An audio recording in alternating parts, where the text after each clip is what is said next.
Thank you very much. Thanks for the invite and good morning to the viewers. I mean, it's a valid question. So, like we had been saying all along, is that we are introducing two processes that are going to help us to ensure that we money goes in the intended direction. So the first one is that we are doing what we call an open tender system. So essentially, what we'll be doing, we are doing real-time auditing. What do I mean by real-time auditing? Is that when the process moves from bid evaluation to bid adjudication, every stage of that process will be accompanied by an audit report. So when the bid evaluation takes the report to bid adjudication, it will be accompanied by an audit report so that we don't come after the fact to examine if where things have gone wrong, if things had gone wrong, so that we don't rely on the AG much later after the project has been implemented, that there's been issues of malfeasance, or the people who are not deserving are the ones who have been appointed. The second one is that in this instance of the 340 billion rand project build program, is that it is funded through the debt capital market. So essentially, this is money that is raised from the private sector. So we are relieving the fiscus. As you know, that the fiscus is essentially being obliterated as a result of diminishing fiscal receipts and the reprioritization of spending. I mean, you have mentioned the TEST program. You have mentioned the relief of 350 million rand being extended, 350 rand, I'm sorry, being extended by another 3 months. So money has been reprioritized to those much needed areas. So we have raised money in the debt capital market. So the funders are insisting on what they call see-through. So see-through essentially means that they want to satisfy themselves, in addition to our process, that indeed the process that were meant to be followed in procuring the services of contractors are indeed in line with the parameters of the law. So we're fairly confident that we are going to ensure that the process, to the extent that we can, is insulated from any malfeasance, and we get to direct the money in the intended direction. So those are the two mechanisms that we've built into the process, and we are confident that we are going to get the desired results. I mean, this issue of real-time auditing from the tender process, one just wonders, as you're outlining what seems to be really good checks and balances, why we don't always do this when it comes to taxpayers' money. We're doing it now because it's money from the private sector.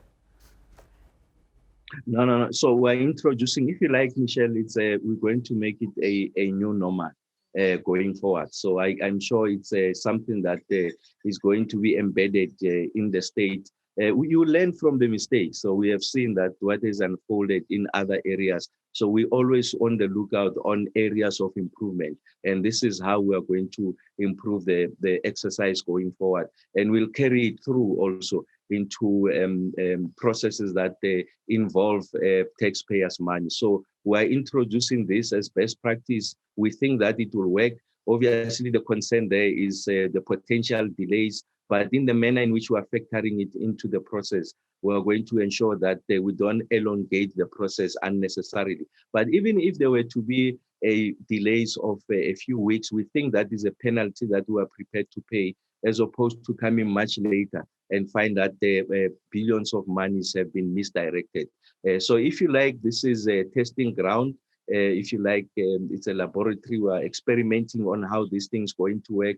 I'm sure we are going to make the process even more efficient going forward. And when that works, we then will carry it into the main areas of government spending. So I'm confident that it's going to become a new normal going forward, so that we're able to account for every cent.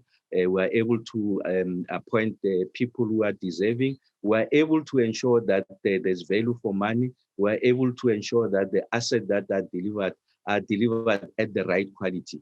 And then we're able to introduce mechanisms of ensuring that there's a maintenance of the asset. We're able to elongate the useful life of the asset, because what has been happening in the state is that we'll deliver an asset. So we'll build a road and then go to the next project of building a new road and almost abandon the newly created asset. And when I say abandon, we don't have a maintenance plan of ensuring that from time to time, we are able to rehabilitate that asset so that we exploit it for the duration of its useful life.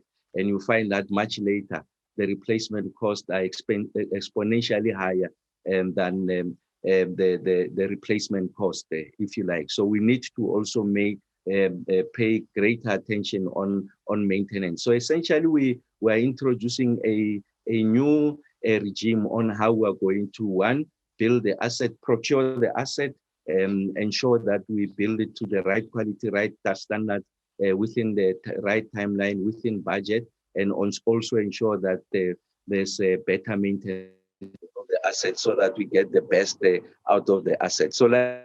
So for every time when we introduce something new, so in this instance, we are piloting. Once we get it right, it becomes the new normal. And I'm sure you'll see that is going to be followed by regulation so that you don't have discretion, you don't have a choice. This is how things are going to be done in the public sector every time when we spend the taxpayers' money. So it's something that we are starting and we are confident that this is going to work, Michelle. Dr. Ramokgopa, I want to ask you about one thing you just mentioned there, the issue of appointing people who are deserving. And I mean, this was such a big issue in our rollout of personal protective equipment at the height of the COVID-19 pandemic, in that we saw, and we've seen it in various other rollouts of government plans as well, where we see people who are in some way, through relatives, through friends, connected to government, in fact, setting up these businesses for the sole purpose of taking advantage of a new tender. I mean, this one in the region of 340 billion rand, this expanded infrastructure build the presidency has just announced yesterday. So is this part of this real-time auditing, this real-time accountability, that the people who will roll out this package will have no connection, no affinity to any government position? Yes, I mean, the auditing is meant to examine all of that. What level of experience do you have?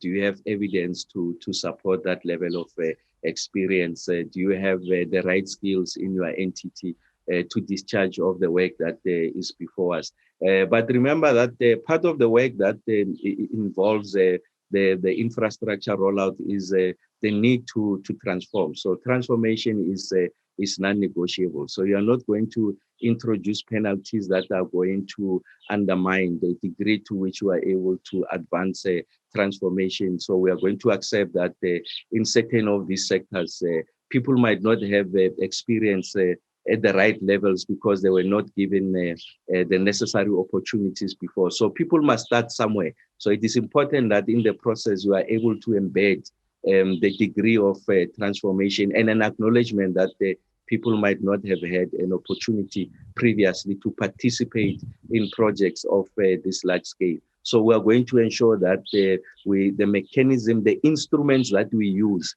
to audit also enhances transformation, and it does that in a manner that does not undermine the speed of the rollout, does not undermine the issues of value for money and the quality of the asset that is going to be delivered. So I'm confident that we can achieve both. So delivering quality asset at the same time ensuring that the transformation is enhanced. And remember that in the build program, especially when it comes to roads, when it comes to human settlements, it's also the method of construction. We want to ensure that to the extent that is possible is labor intensive.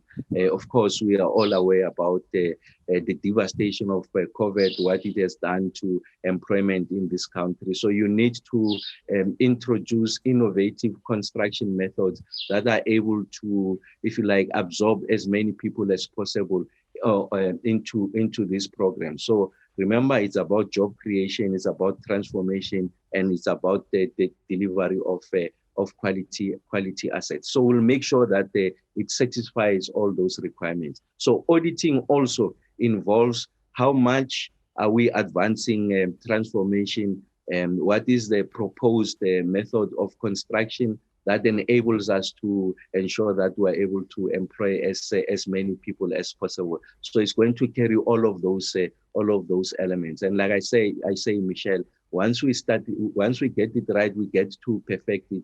That then will constitute the new normal going forward. Yeah, quite a delicate balancing act that you have there. Thanks very much for coming on to the AM report. Dr. Kgosientso Ramokgopa is Head of Infrastructure and Investment in the Presidency.